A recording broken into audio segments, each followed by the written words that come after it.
ہو جائے، کیڑے کھا جائیں، صدیوں پڑا رہے، پھر اٹھے گا پتہ نہیں، اس کو ہماری سائنس تو نہیں مانتی، فزکس بھی نہیں مانتی، بایو بھی نہیں مانتی، تو کیسے اس کو ہم مان لیں کہ مولوی صاحب کے کہنے سے جس نے سائنس ہی کو نہیں پڑھی اس کے ہم بتانے سے یہ مان لیں کہ پھر بندہ اٹھے گا؟ یہ چیز بندے کے اندر، وہ جو مرنے کے بعد اٹھنا ہے نا، یہ مرنا ان کے لیے ایئر لاک بن جاتا ہے۔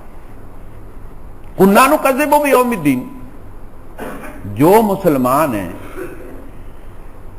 نام کے مسلمان ہیں، ان کے مسلمان ہونے میں اس لیے کوئی کمال نہیں ہے کہ جیسے بکری کا بچہ بکری ہوتا ہے، گائے کا بچہ گائے ہوتا ہے، بھینس کا بچہ بھینس ہوتا ہے، اس کے بھینس ہونے میں کیا کمال ہے جی؟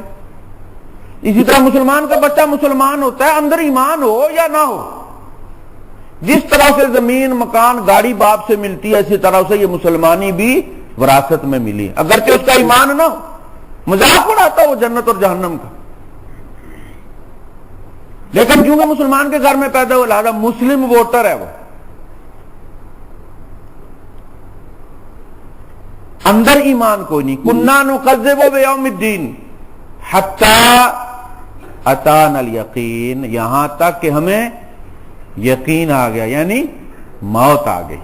موت کا دوسرا نام کیا ہے؟ یقین۔ تو جب تک آخرت پر اس طرح ایمان نہ ہو بندے کا، جس طرح مرنے کے بعد آنکھوں سے دیکھ کر آئے گا، دیکھنے کے بعد جس چیز کو آپ مانتے ہیں اس کو ایمان نہیں کہتے، یقین کہتے اس کو۔ ان دیکھی چیز کو ماننے کے لیے جب آپ سے کہا جاتا ہے تو یہ ایمان کا تقاضا ہے کہ مان لو، بلیو می۔ جو چیز آنکھوں سے آدمی دیکھ لیتا ہے اس کو نہیں کہتے کہ اس کا اس پر ایمان ہے۔ یہ سامنے میرے ستون ہے، سیمنٹ کا بنا ہوا ہے، یہ میرا اس پر ایمان نہیں ہے، یہ میرا یقین ہے کہ یہ پلر ہے۔ کُنَّا نُکَذِّبُ بِیَوْمِ الدِّین حَتَّى أَتَانَا الْیَقِین، یہاں تک ہمیں یقین آ گیا۔ حضور سے فرمایا وَاعْبُدْ رَبَّکَ حَتَّى یَأْتِیَکَ الْیَقِین، اے نبی آپ اپنے رب کی بندگی کرتے رہیں یہاں تک کہ آپ کو یقین آ جائے، یعنی موت آ جائے۔ درمیان میں کوئی چھٹی نہیں ہے کہ اتنا عرصہ آپ کی چھٹی، آپ 2 سال نہ پڑھیں، آپ بڑی محنت کی آپ نے، نہیں۔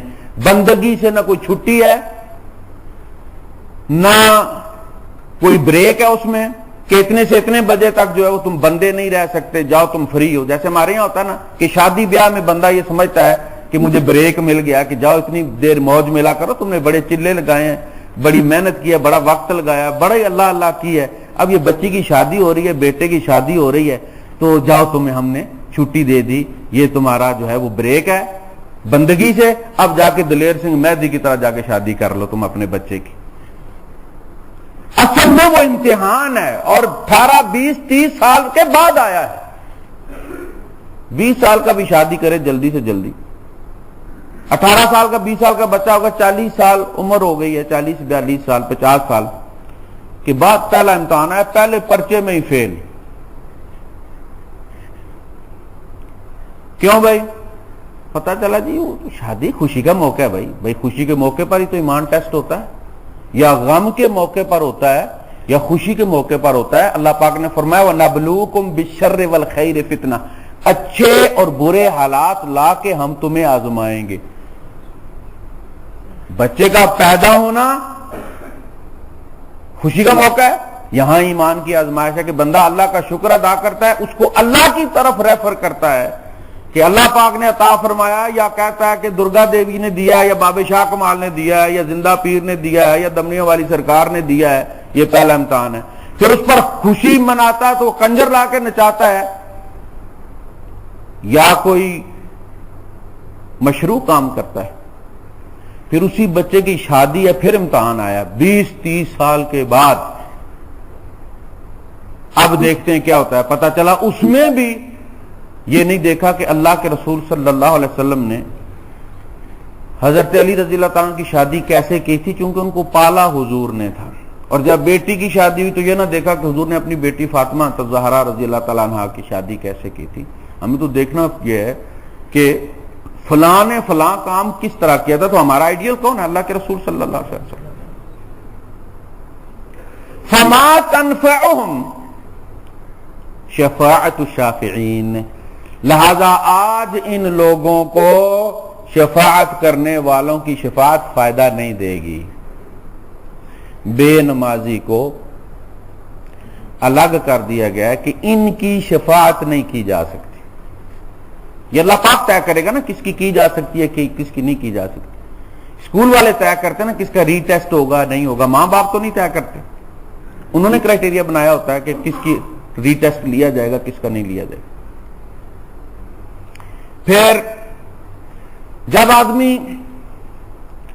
پیش ہو جاتا ہے، معاملہ اس ڈیو ڈیٹ کے اندر سبمٹ ہو جاتا ہے، تو اگلے پروسیس کے لیے بندے کو حقوق حاصل ہو جاتے ہیں۔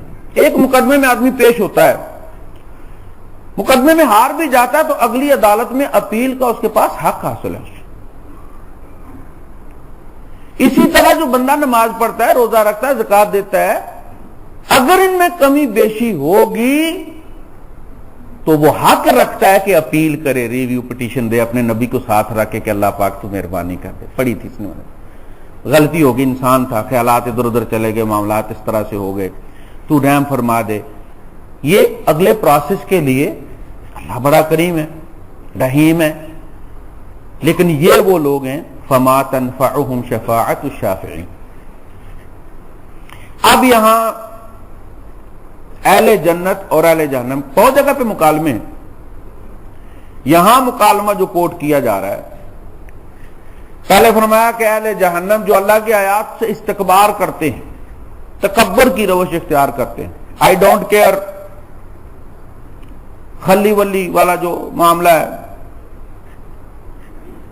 اس قسم کا رویہ، ان کے لیے آسمان کے دروازے نہیں کھولے جائیں گے، نہ وہ جنت میں داخل ہو سکتے ہیں جب تک کہ اونٹ سوئی کے ناکے میں سے نہ گزر جائے، یعنی امپاسبل۔